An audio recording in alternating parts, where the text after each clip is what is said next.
Well, hello everybody, and welcome to another edition of Full Course Yellow, the In Pit Lane After Party. If you're coming here direct from Channel 31, welcome. If you're coming here just through the In Pit Lane Facebook page or the In Pit Lane YouTube channel, you're welcome once again. This is where we sort of get together. A few of us sort of catch up every Thursday night at about 9 o'clock, and just talk about motorsport, all things motorsport, and other things that amuse us at the time. And look, we're all very tired. I mean, from last night, because we were out last night at the Mr Boogie Man Bar out at 160 Hoddle Street, Collingwood, taping the first series of music clips for our new project, the Tune Up. Now you're going to see some of that. Mark Gardner and the Great Divide were our band last night. You're going to see some of them in next week's edition of In Pit Lane on Channel 31. They were fan-bloody-tastic. They were just they were awesome. And it was a great night, but it was a long day and a very, very late night stroke early morning. And we're all very tired. So how long we sort of stretch through with this, I don't know. I mean, we were all there, and Pete was monitoring from home and making sure that everything was working through the streaming thing. We had a few problems with the streaming, hence we're not going live with the streaming publicly yet until we sort out all the issues to make sure that it's the best quality stream possible, particularly in terms of things like audio and all the rest of it. So that's what we were doing last night. If you're in Melbourne, and this is a great idea, if you're in Melbourne and you're with a car club, especially like custom cars, bikes, a hot rod club, anything like that. If you're looking for somewhere to cruise, you're looking for a night out, Wednesday nights at 160 Hoddle Street, Collingwood, at about 7:30, 8 o'clock, a bit earlier, rock up to the Mr Boogie Man Bar. It would be fantastic if we could see a lineup of hot rods or custom cars or sports cars or pretty much anything lined up along that Hoddle Street car park area. It would make a fabulous photo for one, and you'll have a great night out of music, a few drinks, a few laughs. We can have a bit of a chat. Thank you to everybody who turned up last night too. It was a good crowd, but there was certainly plenty of room for more. Someone who was there was Chris, and also Doc was there in the flesh as well. And as I said, Pete monitoring at home. So welcome, guys. Before we go on to the motorsport stuff, Doc, what are your impressions of last night? Oh, it was great to get back into the thick of things, into the midst of a combined music, car themes, great cafe in the afternoon, and it sort of just morphs into a enthusiastic live venue at night. And I was, we're probably a little bit underdone, a little bit underprepared, but we worked a few cobwebs out, blew a few, got the bits and pieces out of the way, and we got back into it and enjoyed ourselves. And I think we weren't the only ones. Everyone was a little bit rusty last night. It was a bit new for the venue owners. Thanks to Jax and Jez for having us there. But look, we got the ironing board out. We got that heavy bloody iron out, and we just wrangled it out and had lots of fun. It was great to get together with everyone. That was probably the thing, the atmosphere, having fun with everyone, doing stuff together, working out problems. And then, as you said, Brett, it was just the music's a bonus, kicking back, just having an ale and enjoying the evening. It's all worth it when you all sit down. You can see the success that it has. And if we can just get that live stream kicking up in the next couple of weeks when we get a few quality issues out of the way, it's going to be even better. But please, like you said, Hoddle Street at that time of night, most of the peak hour traffic's gone. Bring your favourite rig along. Bring your favourite thing. As long as we've still got good weather in autumn coming up. Line them up along the street there in Hoddle Street. What a magnificent photo with the Mr Boogie Man shot with the shop, because it really lights up. I took some promo shots and I uploaded them, and you sent them out to cast and crew today, Brett. It really has some great graphic about the place when you put it in perspective along the street there, doesn't it? Looking at it from a photographer's point, with a photographer's eyes, as you say, with that, you just imagine that shot with the Mr Boogie Man Bar, all those lights at night, people out the front having drinks, all really cool cars, sports cars, hot rods, customs, whatever, just from the other side of Hoddle Street. But also, you've got the overpass. There's the pedestrian overpass take the camera up there, shoot down on what a great shot that'd be as well. So really good to be. And I'll pass the baton to Richie. How did you enjoy the night, Richie? Oh, it was a great night. I loved it. Enjoyed the band. Enjoyed a beer. Enjoyed the company. It was a lot of fun. I think that's the thing. I think Stuart, who's now joined us, sort of said at the end of the night, it shows the value of live and being. It's all right to say, oh well, you don't need to get, you can do this stuff on, you can do all this stuff online. But the fact that we sort of, that we all sort of, came together in one place and there's a live band and and that sort of thing. It was a really fun night. So I was really happy. I was really happy with the way it went. Mark, as I said, Mark and the band were fantastic, and they ended up doing a few extra songs because people wanted them. And it was really good. Just to throw for extra 5 cents in, one of the audience members happened to be a friend of the band, and Richie and I were sitting there towards the end with a couple of numbers to go. And they decided to up the brass section of the set list. And he had a little black bag sitting next to him. Before you know it, out came a beautiful horn, and the mouthpiece came out of the side pockets, and he put it all together. And they upped the ante on the encores at the end, the Bravo. And we weren't expecting it to be that big. I mean, I thought when they said, like because Mark's been on the program a few times in either a trio or by himself or a duo, but he's come in with the whole band, and the whole band was about, like 6 to 8 pieces by the time they were finished, with horns and, sax and trumpet. And it was a great, coming up this week, Danish is the band for next week, and they describe themselves as a pensioner heavy metal band. That's all I'll say. That's all I'll say. They're lots of fun. They've got a really bring your motorized rocking chair along. But the funny part was as well too. Not only that, as I said, they had a friend of the band decide to make it a 6-piece brass section. Soon as they finished their last thing and got their applause from the audience, the sax man comes right up to me and said, "Oh yeah, thanks for having us all, fantastic. And have you got any promo shots?" I said, "Yeah, I've got a few." And he asked me if I could immediately message him the promo shots I did, as well. I was laying on the ground at one stage and going on different angles. And he said he really appreciated that. He wanted some promo shoots shots. Lying on the ground taking photos. I might just have evidence of that. Oh no! But to quote Mr. Kerrigan, it's the vibe of the thing. Yeah. It was such a good night. Live music, the way it makes you feel. It's completely different. I mean, virtual's got its place. Live's got its place. We need to find out how they're both going to coexist within the future. That's what we're experimenting with at the moment. Same with coffee. It's got its place too. I'm still catching up on last night's caffeine here too. I agree with you, Stuart. 100%. We need caffeine all day. Let's move on to what we normally talk about, which is Bathurst 6 hours on the weekend. I watched pretty much all of it on Sunday, but I watched a lot of it on Saturday. Probably way too much for my own good, but I really enjoyed. I thought it was great. I wanted to go up there so much. And when I saw how good the weather was, and when I all those shots of looking over the campground and all the rest of it, I just kept thinking, oh God, I really wish I could have gone up there. It looked like a really fun meeting. Pete, what did you think?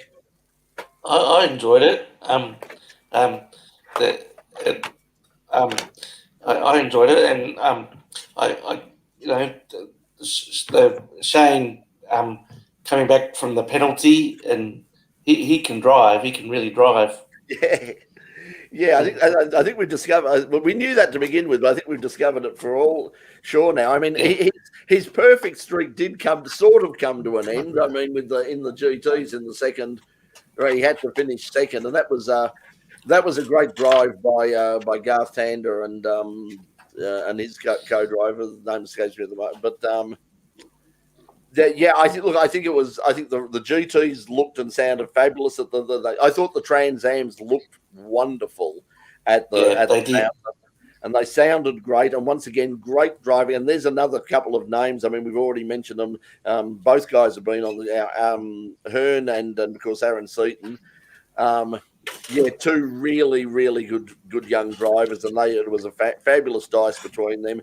Chaz Mostert was really good, but Aaron, once again, another young driver, Aaron Cameron, kept him honest all the way with the TCR. And I heard a few people say, stuff about the TCRs, going, they're so slow. There's someone pointed out, I think Mark Jones was pointing out online that they're lapping around the same times as the Group A Sierras were. Yeah. So for all this sort of they're so slow. I mean, not too shabby.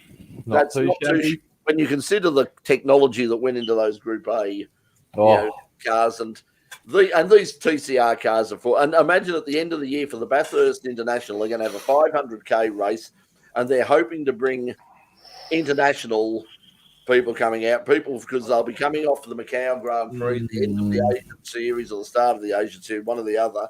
But they're going to try and bring all of those people together, people from New Zealand, hopefully some Europeans. This all depends, of course, on but if that all happens, and we get what they're expecting, which they're hoping for sort of 25 to 30 cars on the grid from all over the world, it'll be worth watching. It'll be a spectacle. Start planning your holidays now, because I am too. Start planning some holidays for it. Then you can, if you're on holidays, you can enjoy it that little bit much more. There you go, Presty. Yeah, Shane. He was also at the last night. I think he's given us a little heart symbol, so he loved it last night too, by the look of his caption at the bottom there. Yeah, I think we all had a good time last night. So Doc, did you catch up with any of the Bathurst? Did watch it. I thought the most. It's a controversial subject. Drivers can be opinionated about it, but they didn't seem to worry him. It was. I enjoyed the classes. It's obviously they were well color coded on the telecast. You've got up to 60 cars again racing around in 6 or 7 classes. They're going at different speeds and different deficiencies and different strengths around the track.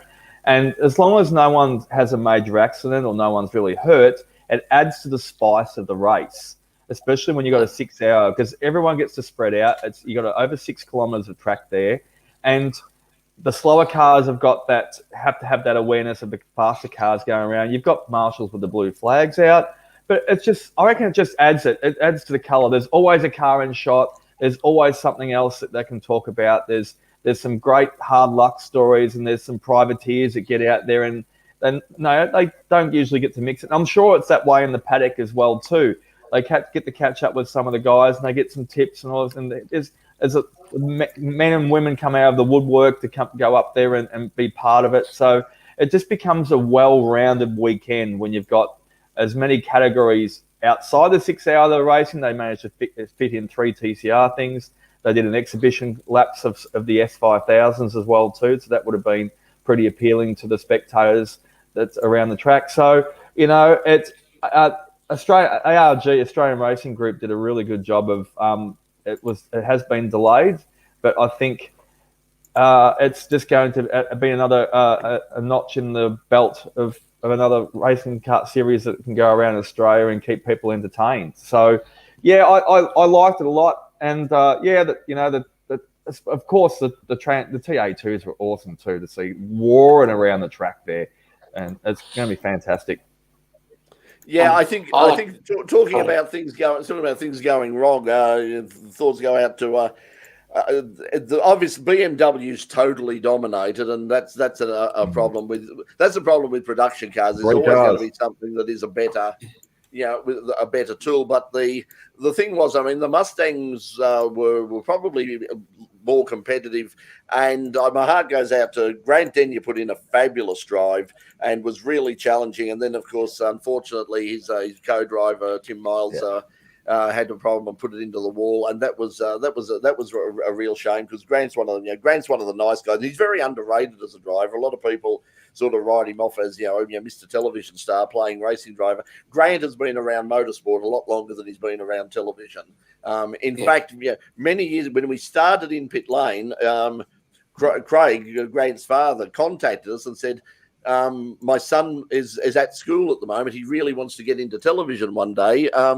Is there anything he can do with your show? And it was, and in the end, he because he was up in Sydney at the time, it was like, well, you'd have to fly him down every week. So it wasn't, but he was like, obviously from a very young age, he was very keen to be involved in that. But he comes from a motorsport background. He's an underrated driver. I think he's a very capable driver. And I think he showed that with his stint in that Mustang. But it wasn't a last minute thing. He's involved in the 6 hour, but earlier last year when Christian, a good friend of ours, and myself were having a beer with him at Bathurst for the 12 hour back in early 2020. He wasn't. We said, "Oh, you got any plans for driving at that stage?" And he says, "Nah, nothing on the horizon. I'm just taking as it comes. If I do, I do. I don't, I don't." He said, I'm happy to jump in the car. I might do something on the track. So last year, this is before the pandemic, COVID happened. He didn't have any exact plans or specific ideas on what he wanted to do. So it's really good to see that he's got that passion back again, and he committed to the Mustang. And unfortunately, it just didn't work out this particular weekend. But as you said, Brett, they can take a lot away from it, all of them, learn from it, and go back and do it better as well, like they all do. And the thing was, as he said, he lives 5 minutes from the track. I mean, he's just sort of over the other side of the circuit. And I know he's really happy there. He moved out a few years ago, and I know he absolutely loves it out there. And I have to say, I'm not a fan. Anybody who knows me well knows that I'm not a fan of small Australian country towns. I'm very much a city person, but I really do like Bathurst. The food is fantastic.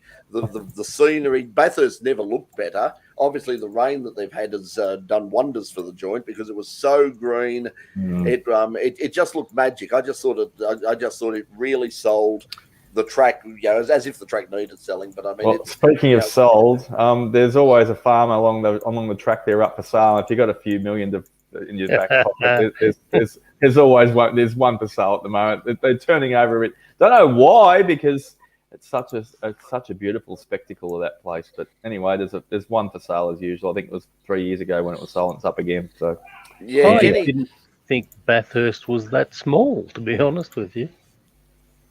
There you go.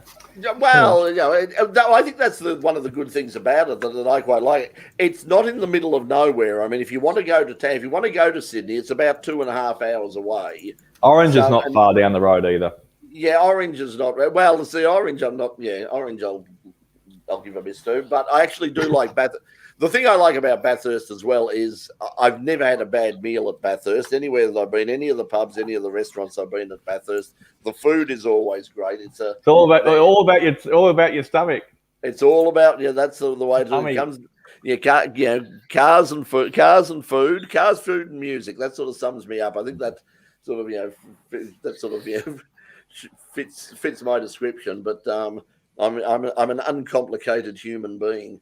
But look, it was great stuff, and we look forward to later on in the year that Bathurst International will be another interesting. And once again, it's one of those things that I'm just sort of looking at. Very good. Any F1? Thanks, Sean. I was going to say while you're pausing for that, Peter. My caption down the bottom is talking about Formula One. Have you been keeping up with any F1 news this week? There hasn't been much that I saw, only that Williams is, sort of saying that they don't want to compromise next year's development, and they've appointed a new technical director, and George Russell is saying things are looking up. That's the only bit of news I've seen. Okay. Yep. Yeah. It is seriously quiet in the world of Formula One at the moment, and in motorsport generally. I mean, I saw I was looking at the midweek motorsport listeners collective on Facebook, and they were saying that it's not a big, it's like I normally say on the news, it's been a big week in motorsport. This weekend, it will not be a big weekend in motorsport. It's a fairly quiet weekend. Yes, you're not right. A city slicker, that is, to me, Melbourne and Sydney are about a smaller. Yeah, I love Hong Kong. I like New York. I like Paris in the springtime. I like Paris in the fall. I like Paris when it sizzles. I like big cities. I'm a big city person. And you like singing in the rain as well too. I know you do. I do like singing. Yeah, but don't ask him to tap dance. Yes, he will. He'll do his back in for a couple of weeks. He'll be out of action. Taps couldn't take it. We'll get it. We'll get a show. You reckon the tap shoes won't take it? Did you say, Richie? The taps. I did learn tap. I actually learned tap dancing from the very famous Betty Pounder, legend of Australian dancing. I didn't learn much, and I didn't learn well, but yeah, I mean, I grew up watching Fred. You know, my big heroes on the silver screen were Fred Astaire and Ginger Rogers, and yeah, all of those people. That was just the Nicholas brothers, and yeah, I love good tap. I really do. Getting off topic, while we're still on Formula One, though, I just wanted to know if any of you guys wanted to join me in a new TAFE course accreditation I'm signing up for. Did you see that? No, fill us in. No, that's all right. So last year, the Formula One drivers all had a bit of spare time up their sleeve because they weren't wearing much gear anyway, no fireproof suits.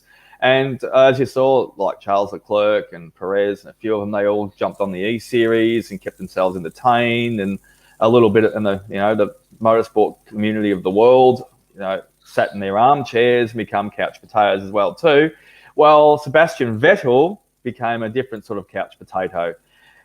He signed up for a TAFE organic internship, become a certified farmer. So that's what Sebastian Vettel did last year. So I've signed up for the course, and I just wanted to know if all you guys wanted to join me, and we can all become organic farmers together, and just like Sebastian is now. Is it wrong that I want to know if he's got a deal to drive a JCB GT? I think it was is that a new sort of John Deere tractor that they've just brought out? You don't know what the JCB GT is? Awesome. I do, but I'm talking of farming. I've just thought I thought you're talking tractors. Well, JCB made tractors and backhoes, and they got sick of the continuous joke about what did the Irishman buy in the pools like when he won. So they actually built a GT version of a tractor that had fiberglass panels, a massive supercharged drag engine, and used to do two-wheel displays like a what's the drag cars that sit up on the rear wheels? Wheel standers. Wheel stand. Yeah, they used to do that up and down the pit lane at the Formula One races as a demo, and it's the JCB GT, and so it's probably more power than Vettel could handle anyway. I was about to say, this is all la la la la la la there, because it's not carbon neutral, so I'm not listening. I can't hear you. Sorry, I've told you, I've signed up for the course. I'm with Seb. We're doing this together. I'm going to do stage 2 with him. I'm going to be a farmer. I'm going out there. The funny thing is that doesn't surprise me, because several years ago, for the Grand Prix, we went down just literally down halfway towards Phillip Island, just down the road about sort of half an hour from where I am now. Sebastian Vettel went to a farm down on South Gippsland Highway there to do a media thing. Peninsula Way. He got there early, and he was in his elements. He was having a ball. They were showing him the farm, and he was loving. They had the sheepdogs. He absolutely you could tell he absolutely loved it. In fact, I asked him. I said, "You seem to be in your element here," and he said, "Oh yeah, I'm loving this." As long as he's got his cool sunglasses on, he loves it. Yeah, it's his thing. He's got to have his cool. He's got to have his cool 70s round sunglasses on. He's like the dandy Warhol style. I think Brett pinched a pair of them, and Brett's got in his collection. I see it from time to time, which I do admire. So. Yeah, so the JCB GT appeared at Adelaide for Formula One. So there you go. So it has been for Australia. So yeah, so Pete, you saw it as well. Yes. Yeah. But anyway, yeah. So that's it. Yeah, not a lot happening with Formula One at the moment. So we're all in sort of a bit of stasis right now, waiting for the next round. The supercars were supposed to be at Tasmania this weekend, and they. Because of all the problems up in Queensland, they put it on to they've delayed it for a week, so that'll be sort of next week. Coming up this week locally, and I'll probably be down there on Saturday. Phillip Island is on the April Access meeting, which is basically sort of club sprints. But there are races for the Hyundai XLs. I mean, they're everywhere. They're they're taking over the world. So there'll no doubt be another big field of XLs down there. So they'll be down there, and also what else is there? Oh, it's under 2 litres. Yeah, of course, under 2 litre sports sedans. That's probably the main reason I'm going down. Actually, is the under 2 litre sports sedans will be back down there, and they've got races as well. And then there'll be all the super sprint stuff happening as well. And every time you go to one of these super sprints, there's always something. Doc, if you remember the last super sprint we went down, you ended up sitting behind the wheel of an Indy car with as you managed it. So I can't hear you still. I'm still deaf. I'm not reading you. Can't read you. That thing is the sound of that is incredible. That's just so anyway. It'll be interesting to see what's down there on Saturday, because obviously we're looking for things to things to fill. Yes, I have owned over 10,000 pair of glasses, and I managed to lose I bought 2 pairs of glasses yesterday to go in last night for there, and guess what? I lost them. What? So they were hanging off your shirt. Yeah, well, at some stage they didn't hang off my shirt. I put them down somewhere and they're gone now. So who knows? But anyway, keep an eye out for them when they're there next week. But anyway, yeah. I was just going to say, couldn't get enough rental cars. Yeah, that's probably that's true. That's true. There's a major shortage in the bloody. I mentioned that last week. Tasmania has no rental cars, and rest of Australia has 3 to share between 4 states. So get that up here. That could explain the price of rentals and accommodation and what have you down at Tasmania then. Somebody I know who did a trip down there recently, and it was cheaper to get an Uber everywhere than it was to actually hire a car or stay down there. The prices are absurd at the moment. That seems to be true of just about everywhere right now, because I think people are so keen to get out and about. They're they're doing it. I'm looking at and I still haven't done. I would really love to go to Malala next week for the historics. It would be fabulous to go over there. They've got the historic sports sedans are running there. It's about a 14-hour drive. Yeah, I can do that. There. It's still free to take your car on the Spirit of Tasmania. If you can get some accommodation, drive yourself. Yeah, no, I'm not interested in going to Tassie. No, I want to go to Malala for the. But as I said, well, it's not 4. It's. I mean, for me, it's probably going to take 12 because I've got to stop a few times. But it's about an 8-hour drive. But it's like I was saying last night. But like I was saying last night, my fear, and it's a genuine fear, it's genuine anxiety. Is I get sort of halfway across the border or halfway to South Australia, and something happens to the car. That's the end of me, because it's it's going to cost you $800 to fix, or it's going to cost you $1,000 to get back home. I don't have $800 or $1,000. I've just got to walk away from the car and say goodbye. You said anything about taking your car? The Getsy's not as comfortable as the captain's chairs in mine. Yeah, well, Declan and I have spent some time on the last 12 months fixing up some little things for you. I've got faith in it. And I'll tell you what, I remember, who was it? Keith and I were discussing it on one of your Facebook posts on In-Pit Lane about 2 weeks ago. You picked up Getsy off my camera running down around the back of Phillip Island in the dirt, and I think it smashed the Commodore's lap record when we were down there. So it does well on the dirt at Phillip Island. Getsy. Getsy has been amazingly reliable. I mean, it's just there. Look, it is a problem when people say, "I just jump in because I found some cheap accommodation over there," and it was like it would be much better for me to fly over. But once again, it was like, I can fly over for $75 each way. I can stay. I found a place to stay for $75, $80 a night. That's not a problem. But if I get there and I want to hire a car, even for 2 days, hiring a car from there was going to cost me nearly $400. Yep. And then, of course, you've also got to worry about whether they close the borders while you're there. That's the other thing too, because I've got to get back for Yeah, but if you have to come back, and you'd enjoy 14 days quarantine, Brett. So don't lie to yourself. 14 days quarantine at a winery. Imagine. Yeah. Oh, that'd be tough. 14, Oh yeah. I like it. 14 days quarantine in Adelaide. What have I said about small country towns? Sorry, Adelaide. But Oh, it's not that small. Hey, you could do a church a day. Don't be like that. You could be, catch up. No. Corrupt a church a day. Oh, You've got the corrupt. Adelaide is Geelong with delusions of grandeur and a really good cricket ground. You're making Geelong look good now. Anyway. Yeah. Speaking of Geelong, Sydney is losing to Essendon. There's another upset again for another week. So there you go. Okay, yes, I forgot that was anyway, the footing ball thing. Speaking for losers, it wasn't anyone who was watching MotoGP on the weekend. That is absolutely ball-busting fun at the moment. Our MotoGP was brilliant. So it was the second week of 2 at Qatar. They're having a bit of a break, and then they're going to head over to Portugal. And I think it's Portugal on Saturday the 18th of April, or 8th will be Sunday for us. It's a 9:30 time. They're going to have. Here we go. Sorry, I'll just quickly interrupt before I get into the MotoGP. Paul van der Acker, the Pro MX rebrand, formerly known as MX Nationals Motorcycling Australian Motocross Championship, has round 1 down at Montague this weekend.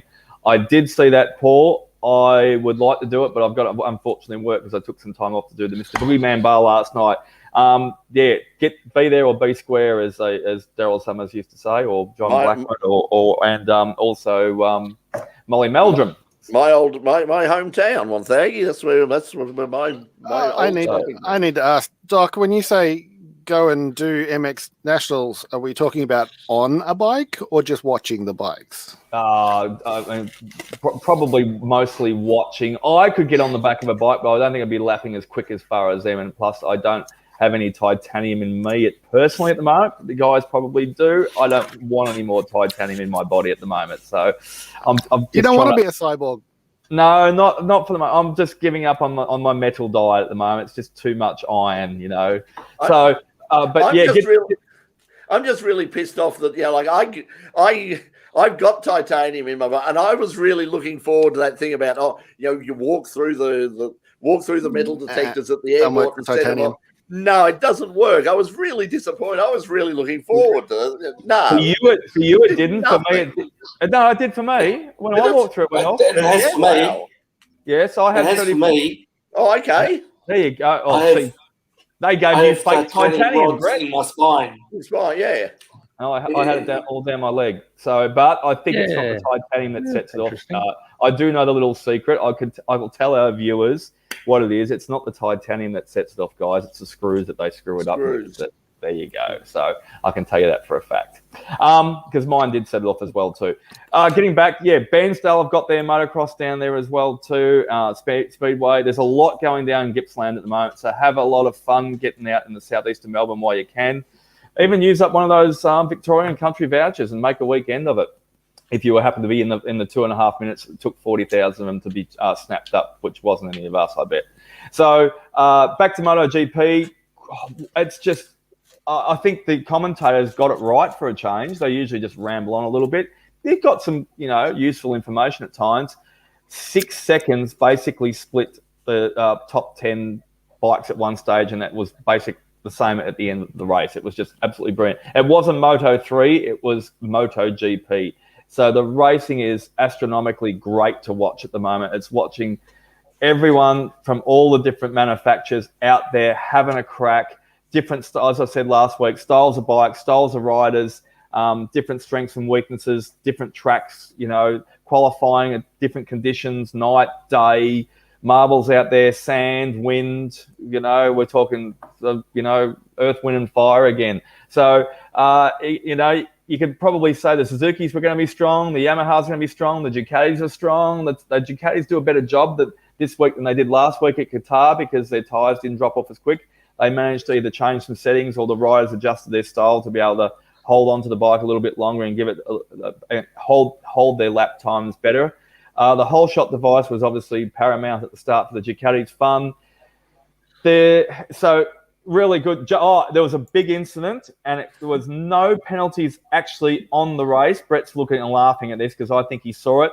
Good old Aussie retribution. If you're going to hit me, I'm going to hit you back harder than that again. Go for it, Brett. You do that before I get back to the real racing. No, I just thought it's highly appropriate. It is, of course, the biggest weekend of the sporting year. Of course, it's WrestleMania weekend, and I think they've added Miller versus Muir as a cage match for the second night of WrestleMania. It's they got stuck in, as you say. I mean, Jack's not going to take a back seat to anybody, and and Muir's, they're going to clash. Yep. What worries me is, of course, Jack has dropped back and once again finished ninth and is talking about arm pump. If you remember, like arm pump really, and on a Ducati really sort of, messed up Casey Stoner a lot over the years. It's about, to explain what is arm pump. I mean, it's because it's affected a few of the riders and it has been a real problem. So I suppose the arm pump is, it's hard to describe. There's a few different aspects of it or facets of it, the way you do it. So if you're riding a motorbike, it's constantly holding in that position. Like you can see my fist across the screen like that. So you've got your obviously your wrist is in a moving the throttle or the handle of the bike. So that becomes numb, can become numb down the inside of your hand and your palm and that as well, though, too, depending on your grip. So you sometimes have to change your grip slightly. That's even with the padding that you've got on your gloves, and lots of other motorcyclists over the years have put like squash balls in their gloves to try and take away some of the pressure and relieve their hand. But your arm is constantly, if you were to sit there right now, and if you're in your armchair or in front of your PC or the TV, whatever you're watching us right now, you got your arm constantly flexed to the muscle. So therefore, your muscle is completely uptight. So you've got adrenaline going into it. You've got lactic acid going into it, which is a laxative, and also that causes venous pooling as well, though, too, which is a side effect for all muscles in your body. So you've constantly got your arm in that position, fully flexed, and you're even forgetting about it because you're unconsciously riding a motorbike. You take your arm off at the end, it's like, and you're in a constant throbbing pain from it, and it can last for days. And what it also does is because you get muscle spasms from it, and your muscle thinks it's got to be flexed and at full tilt all the time. So, and then the pain obviously is derivative as well. So, and as like you said with Casey Stoner, it can last for years, or it can go on and off for a lifetime. So it affects people differently. But also the cold can make an effect on it too. The weather. So the colder it is as well, though, too, the more I suppose it's like arthritis in a sense as well too. You can get some sort of feeling with that. So it's really hard to describe. That's the doctor's version of it. If you want a professional opinion, speak to someone else. But also, just quickly, one more thing about the MotoGP. It might be time for the doctor himself to give it away. He didn't qualify as well for the second race of the 2 weeks. The first one, he qualified fourth in the grid the week before last, and drifted off down the order. I think he just scored in the points around about 15. 1 to 15 scores points in MotoGP like it does in Formula One to a certain level. However, he didn't qualify well. He didn't get the toe in qualifying, and he just dropped down I think he was, to start the race off for a few laps, he was in 21st place. So, look, he is the greatest rider of all time. 25 years of the Premier Class MotoGP. I look 25 years ago and think, what are you doing in life? Back then, you can't remember. That guy was racing MotoGP bikes. So, Valentino Rossi, we all love you, and you do such a great thing behind the scenes in sport and nurturing kids and that, but it might be time to call it an end, definitely at the end of this season, please. I hope he doesn't tarnish his legacy. I mean, I was surprised when he said he was coming back this year, but he did okay in the first round, so it might have been a bit of a just a bad race. I suppose we'll look further down the track and have a look and see how he pulls up in the next few rounds. But I'd hate for him to get halfway through the year and then sort of go, I'm not competitive anymore. I'll just sort of go. He really needed to go out when he was on top, and he could have done that at the if not last year, even the year before. And his legacy is there. Let's not have him crashing and hurting himself, or even worse. Because he's a terrific guy. He's fabulous for the sport. And of course, he loves his cars as well. He's done quite a few rallies and the rest. And I can imagine, he could get, as a bronze driver in something like GT World Challenge.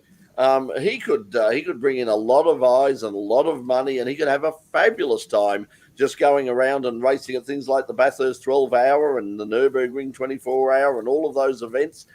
He'd and it'd be a lot safer, obviously, than going around on a MotoGP bike. He'd add a massive sparkle to any event he actually participates or shows up for in the future, and he's such a giving person to the rest of the world. I think he wouldn't have he's the sort of guy that would just stand there for probably 3 hours and just sign autographs, and I think that's. And he's that sort of bloke. You don't expect him to, but if you ask him to do it, he would probably bloody do it. He's that much of a hell of a guy. Yeah, he's really, from what I heard, he's one of those people that I haven't sort of had the opportunity to talk to him myself, but I know lots of people who have interviewed him, and they all say, look, what you see is what you get. He's a really nice guy. He's got a great sense of humour. He's very friendly with everybody in the paddock, and even takes the bejesus, the P word out of himself, because he's English. It could be I like to race. I like to race a lot. The bike is very fast. I like to race. So but he doesn't mind even taking the fun out of himself. So hopefully by the end of the year, if he does make some announcement that would enable the organisers of the Premier Class and motorbikes of the world to be able to give him some sort of send-off and just even a parade lap or something along the way, because they need to do something special for probably other than Agostini, he's probably just eclipsed his records from the 60s and 70s. Rossi will probably go. In our lifetime, definitely, and maybe forever, no one will be able to do what he can do for such as far as the 25 years. As John's saying, have we heard any word of his Marquez still coming back at the next round, or is that still on hold?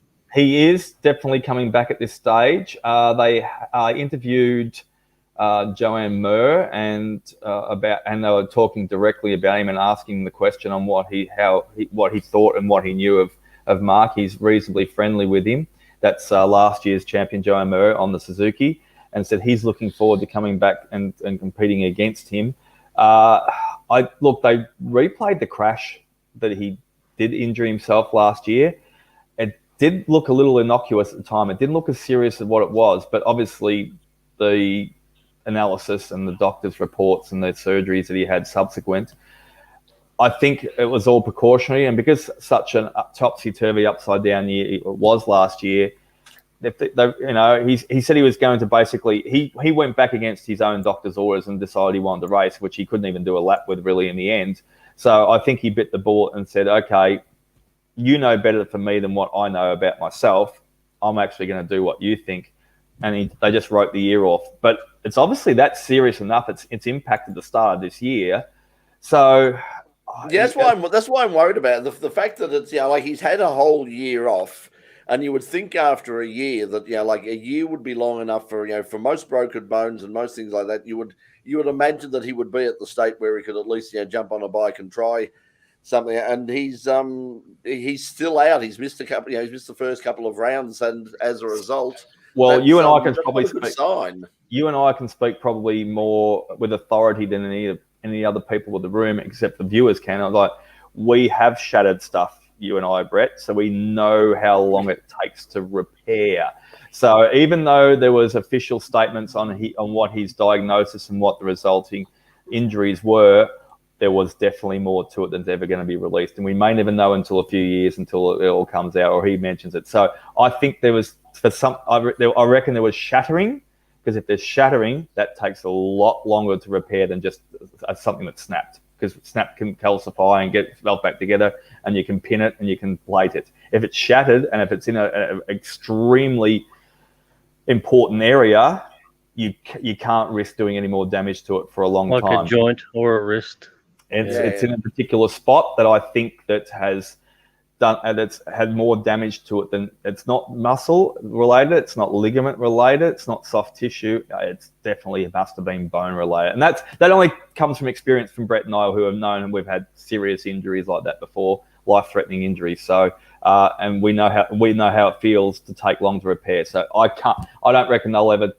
You won't know for a long time what the seriousness of it was. The thing is that I found, so everybody said, I was up and about, and I was, obviously not race driving, but I was driving again I was driving way before I was supposed to, because I was pretty much driving with one arm. But they said, look, 3 months and you'll be able to. But everybody who'd had similar things, I was shattered. That's all titanium, from there to about there. Was all titanium, and the ball itself, the joint itself. When he shoves you out of the way, it hurts. Yeah, a bionic elbow, Dusty Rhodes style. The $6 million man.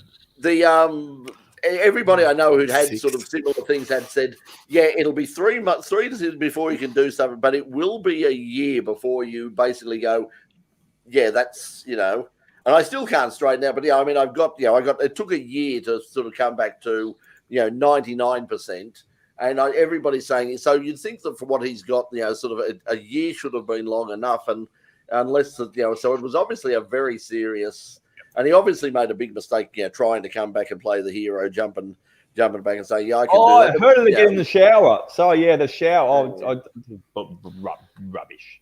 He probably did, but he did. It was all the second crash done the big damage on. That was Alex.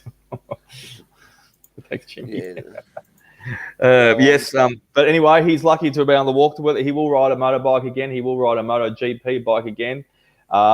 Yes, there's been a lot worse that's happened. It's taken some beautiful people away from us in life before. It doesn't matter what in any sport you do.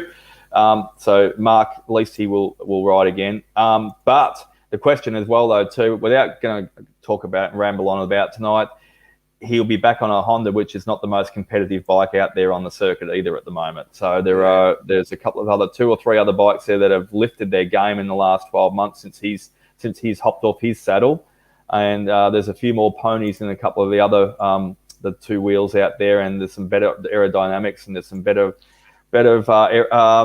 electronics, ECUs in some of the other bikes that are able to lift. Once again, we should, before we head off, talk about say congratulations once again to Remy Gardner, who's looking like the real deal. Yet another second place, but another really close fought second place. So he's doing really well. So good. It's taken a while for him to come through and find his form and to get his legs, but he's looking the real deal now, and he's obviously a real contender for the Moto2 Championship. So he's going to be we're going to get plenty of entertainment from Remy over the next few years if he continues to go along this path and ends up in MotoGP and obviously following in his father's footsteps. So congratulations to Remy as well. Before we go on, let's congratulations, talking about Australians overseas. We've got a huge congratulations to our mate, honorary cast member on In Pit Lane, Hugh Barter, who won his first ever He was at his first ever full-scale car race meeting. I mean, obviously a champion in karting, but went and had his third ever race, his first race meeting, his first weekend at the Formula Fords at Nogaro in France. And in the third race, he took the win. So congratulations to Hugh. Great news. He's worked very hard. He's the most passionate young man about the sport and most knowledgeable. It's fabulous to talk to somebody who's so young over the years. And I think we first had Hugh on the show about 4 years ago. So he was only about 12 or 11 or 12 or something, and we were talking about Le Mans and the World Endurance Championship and Indy cars and advance to watch. About a year ago, to watch him and William Tote at a Formula One aerodynamics seminar talking about advanced aerodynamics on Formula One cars together, that was a joy. And he's a really, really nice young guy, very, very determined. Don't have a lot of money as with most Australians, but he won the scholarship to have a year of the French Formula 4 Academy, and of course he's based over there. Hopefully he'll be on the show in a few weeks' time. Also coming on the show in a couple of weeks' time will be Scott Andrews in the United States, and he's just He just signed with one of the Toyota Gazoo races to run their GT4 car in the North American Sports Car Championship support races over there. So, and I've reached out to Scott, and we're going to be talking with him. Just got to find a time that that fits in with both of our with the various time zones. But he'll be on the show in a couple of weeks' time as well. So good stuff. Yeah. Just before you, while you're talking about throwouts and good lucks and all the bests, there's the supercarts are heading over to the Bend in South Australia this weekend as well too. So a couple of our friends are big supporters of the show, and also Nick Shembry will be over there, and a big shout out to the Hertz group for their hire truck. They've had some logistics driving problems I noticed today, and they've hired a truck, but they're managing to fly over there. Not Getsy style as fast as Brett moves in his little red rocket, but they're getting over there. So good luck to all the supercarts, because Shane Varley, the president of the club, who joined us back in 2019 on the show and gave us a great night on In Pit Lane too, he upgraded to a Anderson cart he ordered back in 2019. There was a fair schedule of wait before he could get the latest spec one as well too, to come over from, I think it's the UK where they source them from, isn't it, when we were talking with Nick in days gone by, Brett. So good luck to all the supercars, all the Victorian ones. We've got to back the Vickies, get over there and show them how to race around that great course that is actually the international. Yeah, it'll be a good. It'll certainly be a good meeting over there, and the supercarts. They've had big fields. Wanted to go down for the Victorian Championship a few weeks ago, and that's when I got crook and couldn't make it down to the island. But they had. I was looking at the Natsoff results, and I sort of looking at that was a really good field, and that was for the local stuff. This is a national round, and they've got a really big field across all of the different categories. And of course, I'm not sure what track they're using at the Bend. There's so many of them, but I'm sure it'll be very spectacular. Yeah, Wally. I'd love to go to Malala. As I said, I'm looking for a way to make it happen. It's been a long time. Yeah, that's what I was going to say. It was you. The last time I went to Malala, I was with you when we went over with the Victorian Championship, and they actually ran. That was where we both met up. Alan, the late Alan Simonson at the local pub, and that's when we talked about, and that's the story I tell about what sort of a great guy Alan was. We talked about Le Mans, and I said I'd love to go, and he said, "Oh, you've got to go. It's the most amazing meeting." And yeah, it wasn't that long after you and Melissa went over there. Yeah, and the thing was that, as I've told the story, the first day I'm there, I'm walking down the back, and suddenly some lunatic on a motorcycle literally rides a motorcycle at me, and I had to jump out of the way. Nearly got cleaned up. I thought, bloody weird, crazy Frenchman, and turned around to see the bike disappearing, and on the back of the helmet was the words Cooper's Brewery, and I went, Simonson. And this is this is the guy he was. I went round because he didn't know I was coming. I hadn't said that. I went back to the pits. I walked because I was lucky enough to have the media pass. I went into his garage, and he walked around the corner, and he said, "Oh, if only you could have seen your face." And then, he's not the first person that's tried to run you over, and he won't be the last, Brett. No. But the thing was, and after he finished, he came up and he grabbed me, and he said, "You made it." And I said, "Yes." And he said, "I'm so happy. I'm so glad." And he was just the nicest guy. I mean, and to lose him, and particularly at Le Mans, I mean, because it meant a lot. And we caught up with him several times at Le Mans over the years, and he was just the nicest bloke. And to lose him that night was one of the saddest motorsport memories we have. Thinking of seeing people's faces and reactions, I'm just going to swap cameras here for a second. And look, here's some stuff from last night. I wonder who's sitting there having a beer. And I've got to ask, is that an organic beer?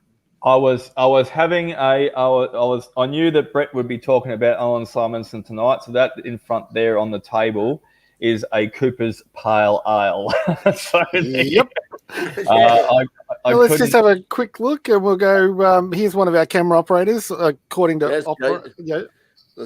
best safety standards. That's the best lower third you'll ever see in your life. That one. Graphics. And let's see, here's the band. There's the band. That's, Looking lovely. Mark Gardner and the, now for a bit of Divide. reaction time. Who's that on the floor? Oh, you son of a gun! I Told you. didn't know you did that until now. You cheeky bugger. And of course, there's our lovely control room that we set up out the back, and all the hard work. And Sean did a great job of vision switching from our cameras. That might have been in Australia. I think that shot. Yeah, it could be just a little bit. I think just a little bit. Someone hung a banner at the back to tell everyone that we're in Australia. But no, a great setup there, Stuart. It was great. We had to throw it all together.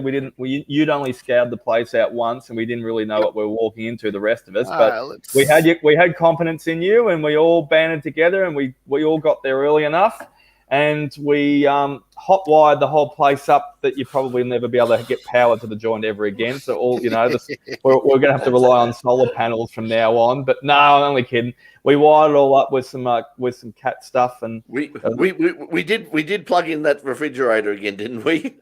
We never unplugged. We never unplugged the refrigerator. I just had a very nasty thought there for a second. Okay. The beers are going to be warm next week. Anywho, so yeah. Anyway, I think it was a lot of fun. Yeah, it was, and so please come down if you're, as I said, if you're in Melbourne, 160 Hoddle Street. 160 Hoddle Street, Collingwood. We've scheduled it so it's a relatively early night. The band will be finished about 9:30 or so. They come on stage about, so it's a nice little hour of entertainment. It'll be great fun. You can chat with us, have a couple of drinks with everybody. It was a really lovely night. And as I said, if you are a car club, not you individually. I mean, I'm not. If you're just one let's person, get some cars parked outside and have some fun. Yeah, get out there and have some. Get out there and make a night. There's your ground shot. It's worth doing. It's worth doing. See, I got the whole Boogie Man Bar, and I got 6 faces in that one as well. Too managed to squeeze in the whole 6-piece unit. Yep. Okay, guys. I think that we'll turn now. Also coming up this week, I forgot that out at Deals Road in Clayton, there's the Victorian Karting Championship. Once again, would have loved to have been out there. Did get in touch with them, but unfortunately, we can't. We don't have the resources to be sort of everywhere. It would have been nice to have. There's also coming up this Sunday, weather permitting. There's the quarter midget championships at Avalon. There's also a regular Speedway meeting on Avalon on Saturday night as well. Once again, depending on the situation. Well done to Cam Waters, who got his first. He's got his first place on the weekend. Just gone. That was it, because we were hoping to catch up with Cam at Nyora, and obviously that didn't happen, and we're not sure about what's happening.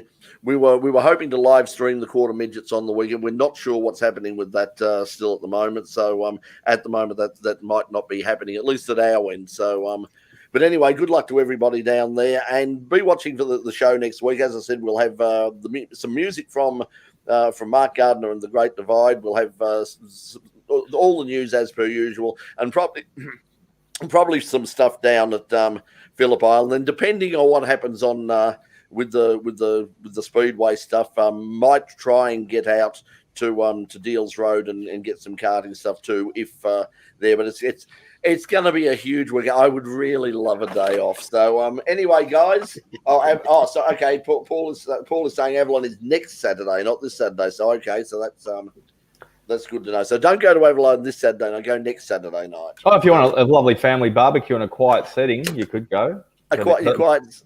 And don't forget to take your bolt cutters along too, otherwise you won't get in. You won't get it. Yes.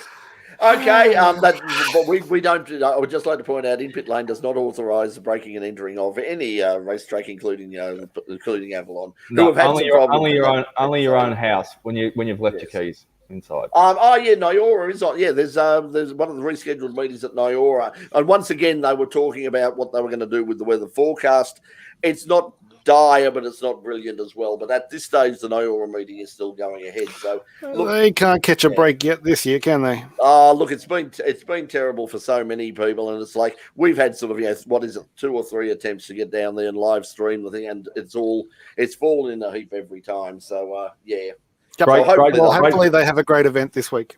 Yeah, great for the garden, but you wouldn't want to be in New South Wales. They've had more water than Nyora has, though. At least it made Bathurst look amazing. That was the greenest I've seen Bathurst. I thought Bathurst looked fantastic. Hey, okay, guys, that's it for this week. Be watching In Pit Lane next week, Channel 31 at 8, the usual time of 8:30. Stay tuned to our Facebook page for the In Pit Lane. Also, just go to the In Pit Lane YouTube channel. Please like and subscribe. That we really appreciate it if you'll do that. Tell all your friends to come along, and also the Tune Up, which is our sort of dedicated music thing that we're doing. Like on that. Yeah, like on that as well. And lots of other stuff as well. We'll see you next week. That's all we've got time for. So from all of us here on Full Course Yellow, it's thanks for joining us and bye for now.